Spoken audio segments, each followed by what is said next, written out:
আজকে আহ, আমরা ক্লাস করব যে আজকে আমাদের সেকেন্ড সেমিস্টার অনার্সের নাটক দীনবন্ধু মিত্রের নাটক রচনায় দীনবন্ধু মিত্রের কৃতিত্ব কি কীরকম, তো এই সম্পর্কে আমরা আলোচনা করব। আর এর আগে আমরা মধুসূদন দত্তের নাটক রচনা সম্পর্কে আলোচনা করেছিলাম ফেসবুক লাইভে। আর আজকে আমি এটা আলোচনা করছি যে আহ, আধুনিক বাংলা নাটকের মানে আধুনিক বাংলা নাটকের সূচনার পূর্বে, অর্থাৎ আহ, দীনবন্ধু মিত্রের আগে কারা কারা নাটক রচনা করেছিলেন এটা আহ, আমরা একটু ডিসকাস করে নিচ্ছি। আধুনিক বাংলা নাটকের সূচনা পর্বে বদ্রার্জুন 1852 রচিত হলেন তারাচরণ শিকদার। কৃতিবিলাস 1852 রচিত হলেন যোগেন্দ্র চন্দ্রগুপ্ত। আর শেক্সপিয়রের মার্চেন্ট অফ ভেনিস এর ভাবানুবাদ মূলত ভানুমতী চিত্তবিলাস 1853 রচয়িতা হরচন্দ্র ঘোষ। কুলীন কুল সর্বস্ব নাটক 1858। তো এরকম ও আরেকটা আছে শ্রী হর্ষের রত্নাবলী অবলম্বনে রচিত বাংলা রত্নাবলী 1858 নাটকের স্রষ্টা নাটকে রামনারায়ণের নাম বিশেষভাবে উল্লেখযোগ্য। একটি নতুন আদর্শের অনুসরণে নাটক সৃষ্টির আন্দোলনের প্রথম পথিকৃৎ ইহারাই। ইহার পর বাংলা নাটকের ক্ষেত্রে শর্মিষ্ঠা হস্তে প্রবেশ করেন বাণীর বরপুত্র মাইকেল মধুসূদন দত্ত 1859। মহাকাব্য ও অমিত্রাকর ছন্দের স্রষ্টারূপেই মাইকেল সমধিক পরিচিত হলেও বাংলা নাটক রচনায় তার নাম কিন্তু অবিস্মরণীয় এবং কোনোভাবেই অস্বীকার করা যাবে না। তার বাংলা নাটক রচনায় মাইকেল মধুসূদনের গুরুত্ব কিন্তু অপরিসীম এবং তাৎপর্যপূর্ণভাবে তিনি নাটক রচনায় তার মানে কি বলবো, তার সচেষ্ট ছিলেন। তো মধুসূদনের হাতে সৃষ্টি হয়েছিল কৃষ্ণকুমারী নাটক 1861, যেমন বাংলা ভাষার ইউরোপীয় আদর্শের প্রথম সার্থক ট্র্যাজেডি, তেমনি তাহার একেই কি বলে সভ্যতা 1860 ও বড়ো শালিকের ঘাড়েরও 1860 সার্থক প্রহসনের দৃষ্টান্তস্থল হইয়া আছে। এরকম বহু নাটক বাংলা সাহিত্যে দীনবন্ধু মিত্রের আগে রচিত হয়েছিল। তো এরকম নাটক কিন্তু বাংলা সাহিত্যের একটা উল্লেখযোগ্য কি বলবো গুরুত্ব বহন করে চলছে। তো এখন মাইকেল মধুসূদন দত্তের সহযোগী রূপেই বাংলা নাটকের ক্ষেত্রে দীনবন্ধু মিত্রের আবির্ভাব। তো দীনবন্ধুর জীবন অভিজ্ঞতার সঞ্চয় অফুরন্ত হইলেই সাহিত্যিক কলা কৌশল সম্পর্কে তিনি খুব গৌরবে অভিহিত ছিলেন না। নাটকের পাত্রের জীবনের বিচিত্র এরকম একটা কথা বলেছেন। তো আমরা এটাই বলতে চাই যে মাইকেল মধুসূদন দত্তের পরে বাংলা সাহিত্যের আকাশে স্পেশালি নাট্য সাহিত্যে আমরা দীনবন্ধু মিত্রের নাম পাই।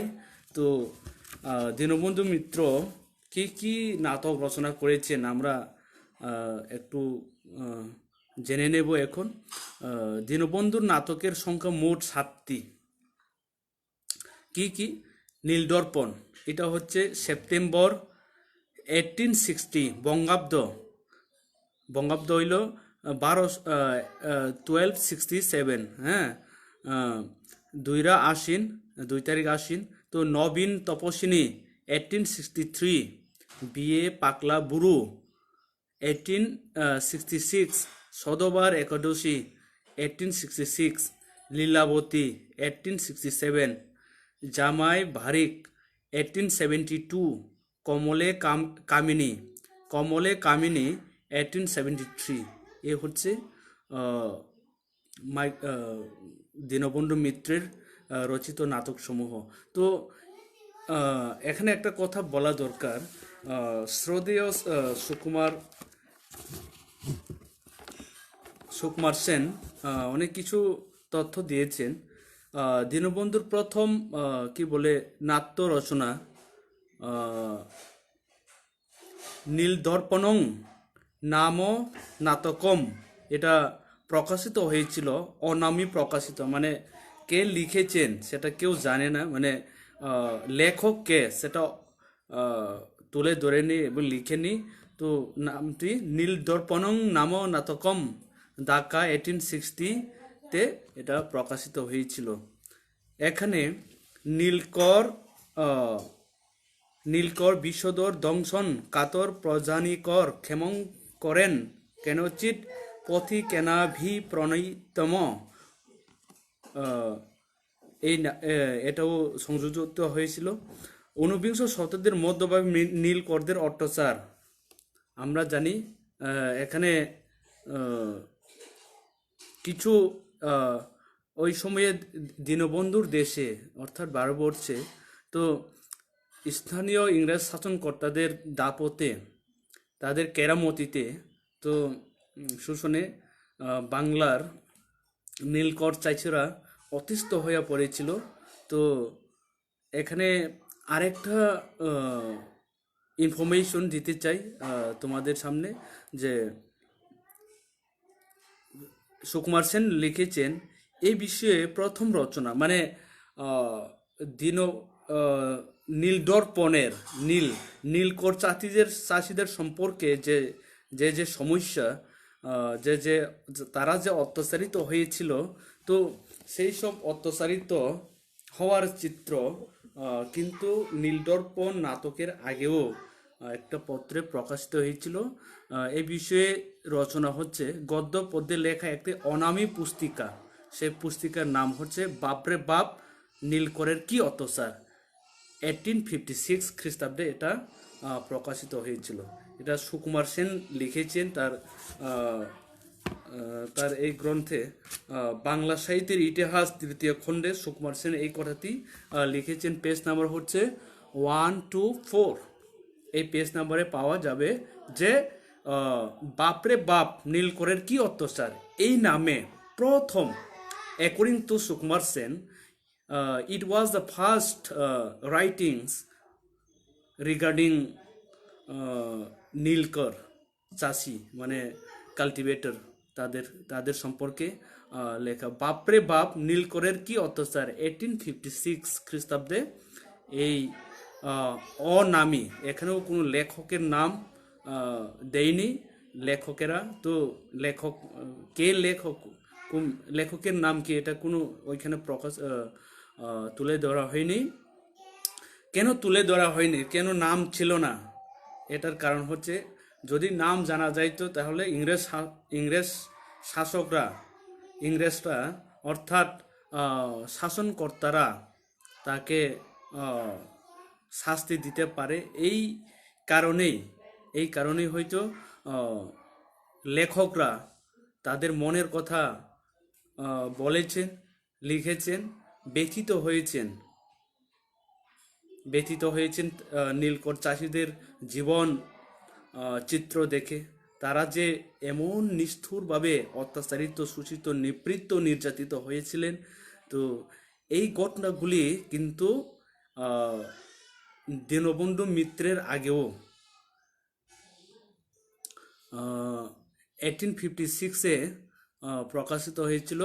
এটা কিন্তু খুব important. According to Sukumar Sen, বাপরে বাপ নীলকরের কি অত্যাচার এই নামে একটা আর্টিকেল প্রকাশিত হয়েছিল। My dear student, you have to note this kind of information that which I am going to deliver or already deliver. Okay, এখন মাইকেল মধুসূদন দত্ত তো অনেক ভালো ভালো নাটক লিখেছেন, কৃষ্ণকুমারী, শর্মিষ্ঠা, এইসব নাটক লিখেছেন। এখন দীনবন্ধু মিত্রের নাটক সম্পর্কে আমরা কিছু বিস্তারিত জানার চেষ্টা করব। এই আমরা জানি যে দীনবন্ধুর নাটকে সর্বপ্রথম দেশের শাসক ও শাসিতের নিগুড় সম্বন্ধ, দেশের অর্থনৈতিক শোষণের কুৎসিত রূপ, দেশের অর্থনৈতিক শোষণের কুৎসিত রূপ কে কেন্দ্র করে দীনবন্ধু মিত্র স্পেশালি তার কি বলে নীলদর্পণ নাটকটি রচনা করেছেন বলে সুকুমার সেন লিখেছেন যে সর্বনামিক মানুষের বর্বর অন্তর উদ্ঘাটিত হইল।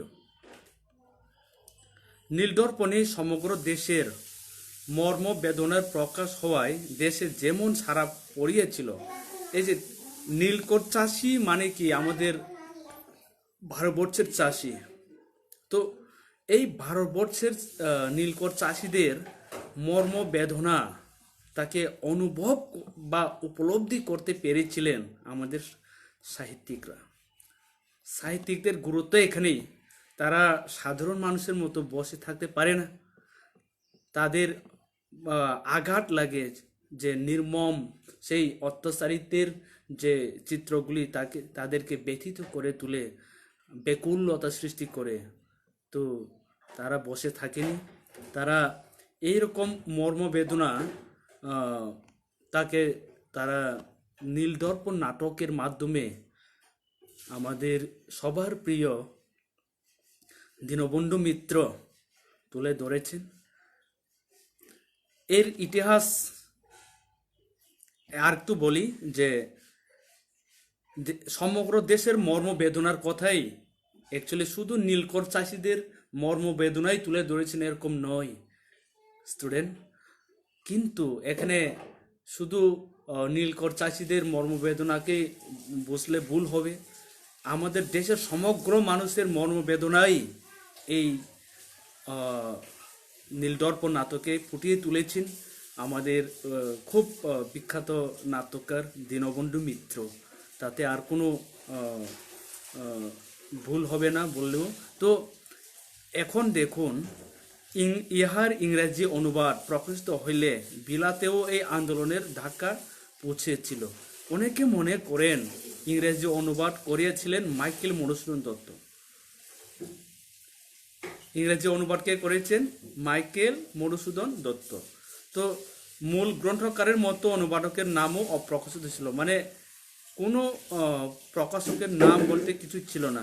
ইংরেজি অনুবাদ প্রকাশ করেছিল পাদ্রি লং। ইনি যদি অনুবাদক নাও হন, অনুবাদ কার্য ইহারই তত্ত্বাবধানে হয়েছিল বলে মনে হচ্ছে। এখন বিশ্বের দরবারে নীলদর্পণ নাটকের স্থান কোথায় এই সম্পর্কে কিছু বলবো। যে পাপ প্রতিষেধক রচনা বলিয়া আঙ্কেল টমস কেবিন, নিকোলাস নিকলবি ও অলিভার টুইস্ট ইত্যাদির পাশে নীলদর্পণের স্থান। দেশ বিদেশের পুণ্যবান সাহিত্য স্রষ্টার মধ্যে দীনবন্ধু একজন। কে বলেছেন মাই dear student? Sukumar Sen, doctor Sukumar Sen বলেছেন। আমাদের বিখ্যাত খুব বিদগ্ধ ইতিহাসকার, বাংলা সাহিত্য সমালোচক, ভাষাবিদ, তিনি লিখেছেন যে মানে Oliver Twist, Uncle Tom's, Nicholas Nickleby, Oliver Twist মানে এইসব বড় বড় গ্রন্থের সঙ্গে আমাদের এই বাংলা ভাষায় রচিত দীনবন্ধু মিত্রের নীলদর্পণ নাটকটিকে তুলনা করা হয়েছেন এবং তুলনা করেছেন আমাদের সুকুমার সেন ভাষাবিদ। এখন মূল আমরা নীলদর্পণ নাটক কিছু আলোচনা করব আর একটু বিস্তারিতভাবে, যে এই নাটকে ক্যারেক্টার কে কে আছে, এরকম কিছু কথা। তো নাটকে উল্লেখিত ব্যক্তিগণ পুরুষ চরিত্র।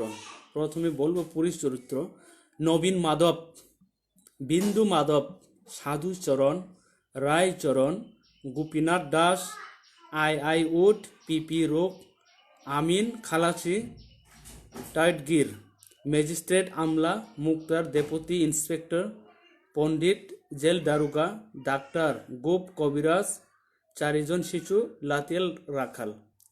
কামিনীগণ, দেখুন মানে নারী চরিত্রগুলি: সাবিত্রী, শৈরেন্দ্রী, সরলতা, ক্ষেত্রমণি,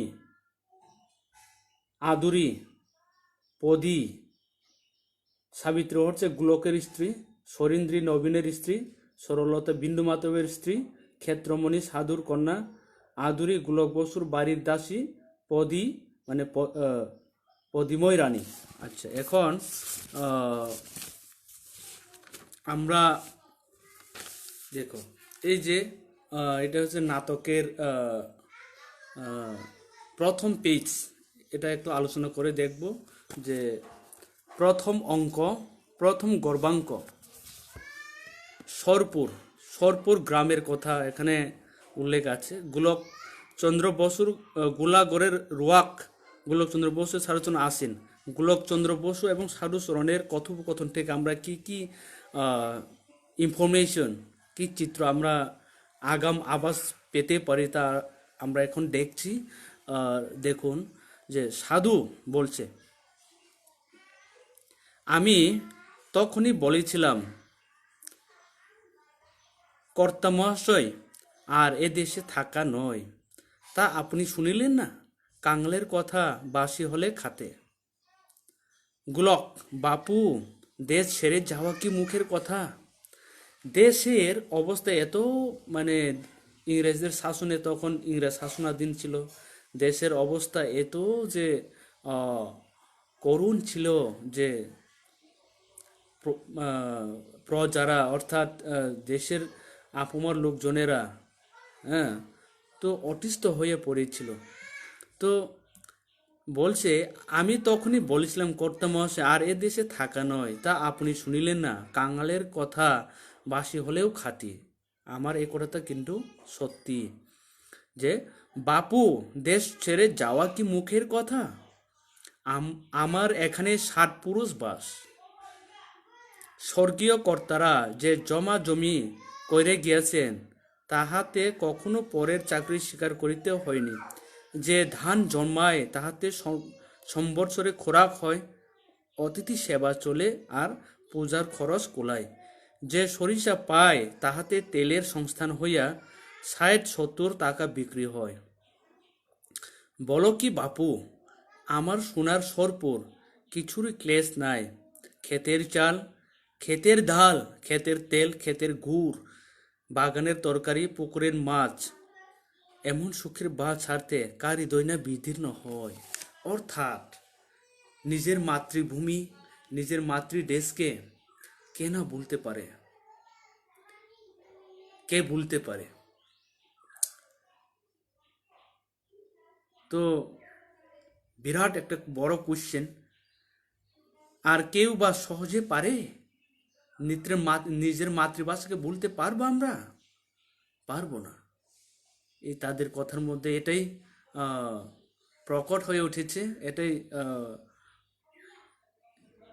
বোঝা যাইতেছে যে এমন সুখের বাস ছাড়তে পারবো না। অর্থাৎ এই দেশ কিন্তু আমাদের দেশ, এই দেশে থেকেই আমাদেরকে আমরা দ্বিজেন্দ্র লালের একটা গান এই মুহূর্তে মনে পড়ছে হঠাৎ করে, ধন্য ধান্য পুষ্পে ভরা আমাদের এই বসুন্ধরা। এরকম একটা গান শুনেছো তোমরা? তাহার মাঝে আসে দেশ এক, সকল দেশের সেরা, সকল দেশের রানী, সেই যে আমার জন্মভূমি। এরকম গান আমরা শুনেছি, আমি গিয়েছি ক্লাসে, কলেজে। তো এখন হঠাৎ করে মনে পড়ছে এই গানটি। তো এখানে সাধু এবং গোলক বাবুর মধ্যে যে কথোপকথন চলছে, তারা একজন বলছে যে দেশ ছেড়ে চলে যেতে হবে, আরেকজন বলছে না, দেশ ছেড়ে চলে যাওয়াটা মুখের কথা নয়, অনেক কষ্টের ব্যাপার, অনেক আত্মার সঙ্গে সম্পর্কযুক্ত এই দেশকে আমরা কোনোভাবেই ছাড়তে পারবো না, এরকম বলেছে। এখানে কাঙালের কথা খাতে প্রবচনটির অর্থ হলো সাধারণ লোকের কথা প্রথমে বিশ্বাসযোগ্য বলে মনে না হলেও অনতি বিলম্বে উহার সারবত্তা প্রমাণিত হয়। ইহা অপেক্ষা গরিবের কথা বাসি হইলে ফলের প্রচলন অধিক। আচ্ছা, তো এরকম একটা আমাদের আহ, কথা, মানে কি বলবে, আরেকটু পরে শোনাচ্ছি। এর মধ্যে দক্ষিণ পাড়ার মোড়লদের বাড়ির দিকে যাওয়া যায় না। আহা, কি ছিল, কি হয়েছে! 3 বছর আগে দুবেলায় 60 খান পাট পড়তো, 10 খান লাঙ্গল ছিল, দামরাও ছিল 40-50টা হবে। কি উঠানোই ছিল, যেন গুড় ধুরের মাঠ। আহা, যখন আজ ধানের পালা সাজাতো বুট হতো যেন চন্দন বিলে পদ্মফুল ফুটে রয়েছে, চন্দন বিলে পদ্মফুল ফুটে রয়েছে, এরকমই ছিল। গোয়াল খান ছিল যেন একটা পাহাড়। গেল শন, গোয়াল ছাড়িতে না পারায় উঠানে হুমড়ি খেয়ে পড়ে রয়েছে। ধানের ভুঁয়ে নীল করেনি বলে মেজু সেজু দুই ভাইকে ধরে, ধানের ভুঁয়ে মানে ধানের জমিতে নীল করেনি বলে। নীল চাষ সর্বত্র করতে হবে এবং সবাই নীল চাষ করতে হবে, এরকম। তো অন্য কোনো চাষ করা যাবে না, এরকম একটা আভাস পাওয়া যাচ্ছে। যে আর বছর কি মারতেই মেরেছিল, উহাদের খালাস কইরা আসতে কত কষ্ট, হাল গরু বিক্রি হয়ে যায়, ওই চুতেই 2 মোড়ল গা ছাড়া হয়। এরকম একটা খুব দুর্ভাগ্যের কথা, খুব একটা মর্ম বিদারক, হৃদয় বিদারক কথা নাট্যকার দীনবন্ধু মিত্র নাটকের প্রথম দিকে তুলে ধরেছেন। এখন আমরা আস্তে আস্তে কোন কোন চরিত্র কীরকম কাজ করেছে, মানে তাদের কীরকম ভূমিকা নাটকে, তারা কি করেছে সেটা একটু জেনে নেব। আমরা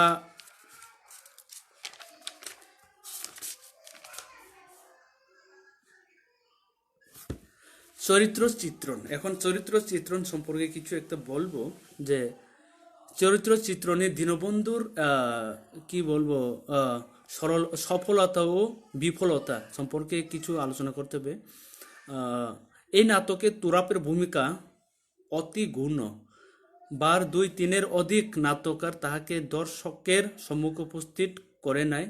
সে একজন মুসলমান চাষি। সুতরাং স্টুডেন্ট, মাই ডিয়ার স্টুডেন্ট, তোমরা এটা একটু নোট করে রাখবে যে তুরাব চরিত্রটা কি, মানে এই নাটকে তুরাব কি রকম কাজ করছে। হ্যাঁ, সে একজন, তার পরিচয়টা কি, নাটকের চরিত্রগুলির পরিচয়। তুরাব, প্রথমে আমি আলোচনা করছি তুরাব মুসলমান চাষি। সে তুরাবের ভূমিকা অতি গৌণ, এতটুকু বললেই হবে। আর আমি এখন বলবো যে আধুরি ভালো বিধবা ও বসু পরিবারের পুরাতন জি। My dear student, please note down this one, right down. Aduri ভালো বিধবা ও বসু পরিবারের পুরাতন জি। পুরাতন জি, আদুরি ভাল্য বিধবা ও বসু পরিবারের পুরাতন জি। আচ্ছা, এরকম এটা হচ্ছে আদুরির স্বভাবের প্রধান বৈশিষ্ট্য হচ্ছে পরিহাস প্রিয়তা। তাহার সাহায্যে নাট্যকার বসু পরিবারের অন্তঃপুরের চিত্রটি সরস করিয়া অঙ্কন করিতে পারিয়াছেন। ড্রামাটিক রিলিফ ড্রামাটিক রিলিফ সৃষ্টির ক্ষেত্রেও এই চরিত্রটির অবদান কম নহে। ড্রামাটিক রিলিফ, সবসময় দুঃখ দুঃখ নিয়ে বসে থাকতে তো পারবো না। বাড়ির ঘরে কোনো কোনো মানুষ যদি মজাদার অ্যামিউজমেন্ট, মানে খুব জনি লিভারের মতো যদি 1জন বা 2জন থাকে তাহলে খুব ভালো লাগে। এই লকডাউনের সময় তো এরকম মানুষ একটু অভিনয় করে দেখাবে, একটা রাজা সাজবে, রানী সাজবে, এরকম এইভাবেই তো চলতে হবে এই লকডাউনের সময়ে। এটা একটা রিলেটেড যদি আমরা আদুরির মতো ক্যারেক্টার থাকতো আমাদের ফ্যামিলিতে, তাহলে একটা সময় কিভাবে যে কাটবে এটা খুব সহজ হয়ে যেত। তো যাই হোক, আমার স্টুডেন্টও কম নয় কিন্তু এই ক্ষেত্রে, কিন্তু তোমরাও বিভিন্নভাবে যারা খুব ভালো লাগছে না, বাইরে যেতে পারছে না, তো কিছু কথাবার্তা তো বলতে হবে বাইরের লোকজনের সাথে। তো অনেক কিছু অভিনয় অভিনয় করবে, চাষবাস করবে, এইসব করেই তো আহ, থাকতে হবে। এখন এখন ড্রামাটিক রিলিফের ক্ষেত্রে আহ, আদুরি চরিত্রটি খুবই গুরুত্বপূর্ণ ভূমিকা পালন করেছে। আর সাধুচরণ ও রায়চরণের সম্পর্কে কিছু বলবো। সাধুচরণ ও রায়চরণ দুই সহোদর ভাই। Please right down. সাধুচরণ ও রায়চরণ কে দুই সহোদর ভাই। সাধুচরণ বয়োজ্যেষ্ঠ, আর সাধুচরণের প্রতি রায়চরণের যেমন শ্রদ্ধা, ভক্তি, ভালোবাসা, রায়চরণের প্রতি সাধুচরণেরও তেমনি স্নেহ মমতার অনুভব অপরিসীম। এতটুকুই বলবো, আর বলবো না। আরও নাটক সম্পর্কে আলোচনা করতে হবে। আর রেবতী হচ্ছে কৃষক বধূ, পাকা গৃহিণী হইবার সমস্ত যুগতেই তার মধ্যে বর্তমান। সাধুচরণের সংসার দরিদ্রের সংসার, দুঃখ কষ্ট অভাব অভিযোগ সে সংসারের দৈনন্দিন ঘটনা। কিন্তু এই যে রেবতী কৃষক বধূ, তিনি বিভিন্নভাবে সামাল দিয়েছিলেন, এবং এতে হচ্ছে রেবতী রেবতী চরিত্রের পরিচয় এই নাটকে। ক্ষেত্রমণি কৃষক কন্যা একজন। সাধুচরণ ও রেবতীর একমাত্র সন্তান সে। সাধুচরণ ও রেবতীর একমাত্র সন্তান হচ্ছে ক্ষেত্রমণি। আর বলবো না এই সম্পর্কে। এখন আসো পদিময় রানীর। এখানে সে রুক সাহেবের উপপত্নী, সমাজে পদিময় রানীর ব্রস্তা নারী হিসাবে এই নাটকে উল্লেখিত।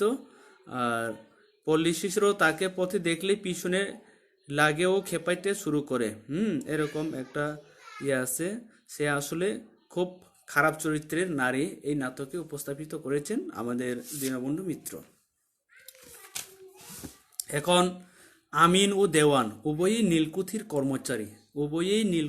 কর্মচারী। কিন্তু স্বভাবের ক্ষেত্রে উভয়ের মধ্যে পার্থক্য অনেকখানি।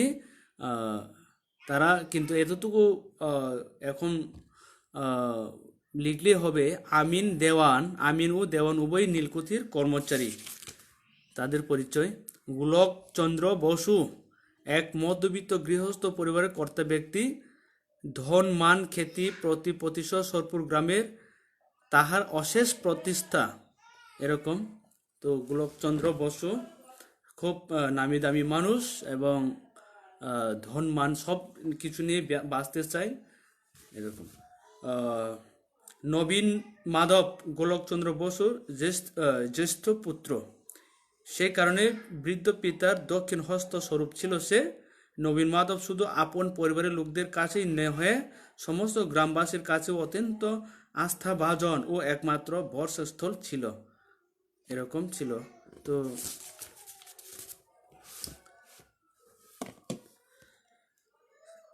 বিন্দু মাধব আদর্শ শিক্ষিত যুবক। বিন্দু মাধব একজন, শিক্ষার প্রতি তাহার অপরিসীম আগ্রহ। এরকম। তো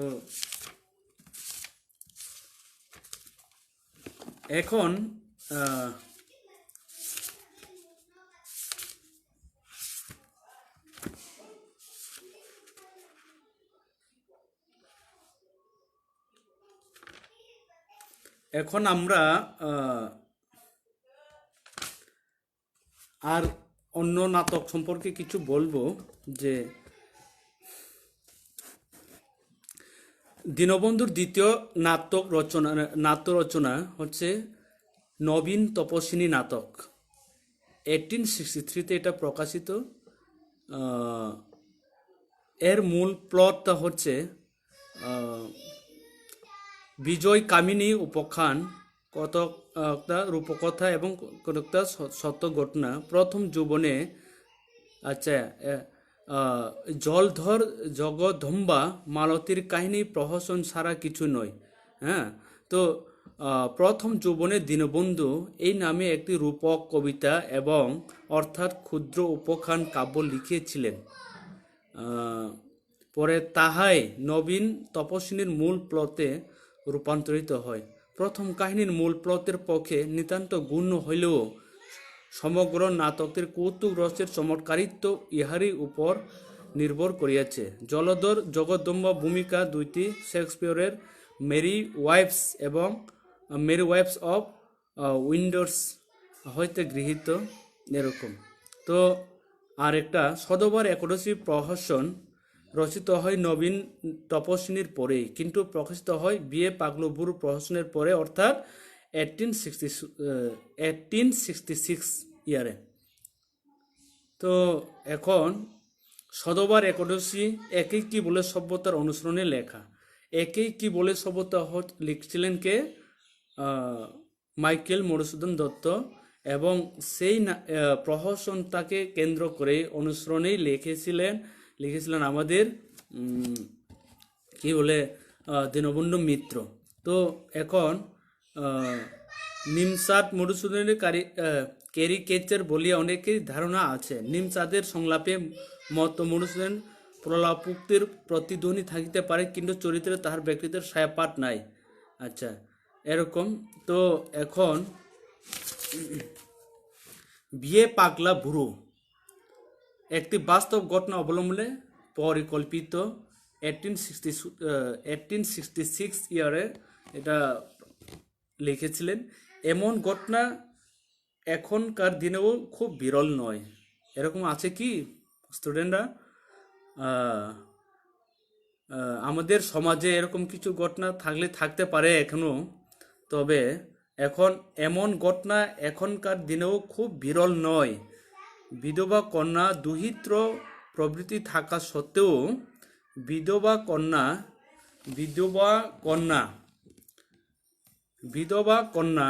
দুহিত্র প্রভৃতি থাকা সত্ত্বেও পুনর্বার বিবাহ করিতে উৎসুক হইয়া এক বুড়ো ছেলেদের হাতে কেমনভাবে লাঞ্ছিত হইয়াছিল, তাহাই এই প্রহসনটিতে চিত্রিত হয়েছিল। কিছু কিছু অংশ মিত্রাক্ষর পদ্যে লেখা এরকম।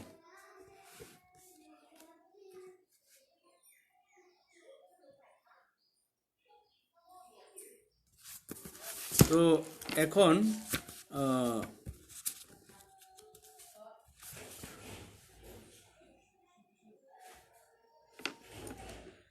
দীনবন্ধু এই নাটকটি লিখেছিলেন 1866-এ। এখন দেখো আরেকটা অপরিমিত আয়ের সহকারে লীলাবতী নাটক প্রকটন করিয়াছে উৎসর্গপত্রে দীনবন্ধুর সার্টিফিকেট সম্পর্কে লীলাবতী নাটকে। আচ্ছা, এটা বাদ দেন। তো এখন জামাই বারিক 1872 বিশুদ্ধ প্রহসন। জামাই বারিক হচ্ছে বিশুদ্ধ প্রহসন একটা লিখেছেন দীনবন্ধু মিত্র। কাছাড়ের ইতিহাসের কয়েকটি নাম মাত্র আশ্রয় করিয়া এই রোমান্টিক নাটকের আখ্যান বস্তু পরিকল্পিত। কাহিনী অনেকটা নবীন তপস্বিনীর মতো। দীনবন্ধুর শেষ রচনা কমলে কামিনী জামাই বারিক বিশুদ্ধ প্রহসন কলিকাতার কোন সম্ভ্রান্ত পরিবারের গড় জামাই পোষার প্রতি কটাক্ষ করিয়া এই প্রহসনের বিশিষ্ট অংশটি পরিকল্পিত। একটু আগে কিছু ভুল হয়ে গেছে, তো এখন একটু আবার বলছি। জামাই বারিক লিখেছেন আমাদের দীনবন্ধু মিত্র 1872-তে। কলিকাতার এই প্রহসনে কি আছে? কলিকাতার কোন সম্ভ্রান্ত পরিবারের গড় জামাই পোষার প্রতি কটাক্ষ করিয়া এই প্রহসনের বিশিষ্ট অংশটি পরিকল্পিত। আচ্ছা, এরকম। তো এখন দীনবন্ধুর শেষ রচনা কমলে কামিনী নাটক 1873-তে লেখা। কাছাড়ের ইতিহাসের কয়েকটি নাম মাত্র আশ্রয় করে এই রোমান্টিক নাটকের আখ্যান বস্তু পরিকল্পিত। কাহিনী অনেকটা নবীন তপস্বিনীর মতো। মাই ডিয়ার স্টুডেন্ট, এই কয়েকটা কথা বলেই আজকে আমি আমার এই ক্লাস এখানেই শেষ করছি। আশা করি 30 মিনিটসের বেশি হয়ে গেছে। সেই জন্য মানে আমি রিকোয়েস্ট করব ক্লাসে আসার জন্য। তো অ্যাটেন্ড করলেই, আর তোমরা অবশ্যই লাইক এবং কমেন্ট দিয়ে কিছু আমাকে জানাবে। লাইক বা কমেন্ট দিয়ে দিবে। তো আমরা অ্যাটেন্ডেন্স নিতে যাতে অ্যাটেন্ডেন্স যাতে আমরা নিতে পারি। আহ, তো এটা খুব important, attendance is very much mandatory. সুস্থ থাকবে আর ঘরেই থাকবে, বারবার সাবান দিয়ে হাত ধুইবে, আর বাড়ি ঘরে বাড়ি ঘরেই থাকলেই ভালো, অতি প্রয়োজন ছাড়া আহ, বাইরে যাওয়াটা একদম নিষেধ করেছেন আমাদের রাজ্য সরকার। তো এটা খুব কি বলে সেনসিটিভ ইস্যু হয়ে গেছে। Thank you so much for watching my video Facebook live for participation. Thank you so much.